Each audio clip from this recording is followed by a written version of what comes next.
And now Guoxiu joins us here in the studio for more on this law. Great to have you with us on our show, Guoxiu. Now, the biosecurity law aims to maintain national security, and you've also mentioned in your story that individuals and companies should pay attention to it. In what areas specifically?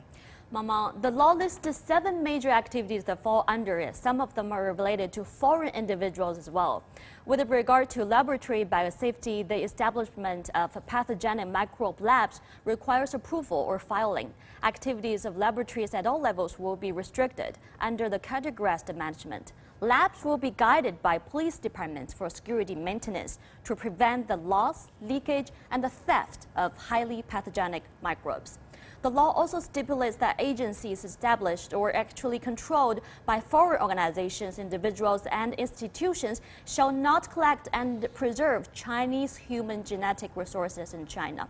Their obtaining and utilization of biological resources in China also need approval.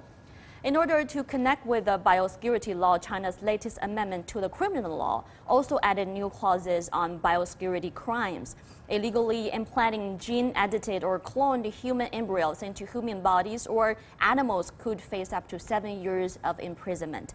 Illegally disposing of invasive alien species will also hold criminal liability. Meanwhile, Clause 84 of the Biosecurity Law also stipulates that foreign organizations or individuals who transport, mail, or bring dangerous biological agents into China or damage China's biosecurity shall be pursued in accordance with the law, with other necessary measures allowed to be taken. Yeah, now let's also take a look at what are some of the international community doing or other countries are doing in the area of biosecurity from a legal perspective. Well, biosecurity is actually an international issue. As early as 1972, the United Nations adopted the Biological Weapons Convention and subsequently adopted a series of biosecurity-related international conventions, such as the Biodiversity Convention and the International Convention for Protection of New Varieties of Plants. China has already joined these conventions. Experts say currently there are nearly 100 laws and regulations in the biosecurity field in China. While the United States has relatively advanced biotechnologies, back in 1974, the country's National Institutes of Health set up the National Institutional Biosafety Committee and gradually formed what analysts say is a relatively complete legal system.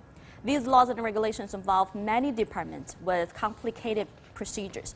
In September 2018, then-President Donald Trump adopted the National Biodefense Strategy. Meanwhile, the European Union's legal work in biosafety focuses on restrictions on genetically modified organisms, or GMOs. And Japan has special regulations on different sectors related to biosecurity. It has issued regulations recently that emphasize pathogenic microbe handling, prevention and control of imported infectious diseases, and management of labs to reduce biosecurity risks.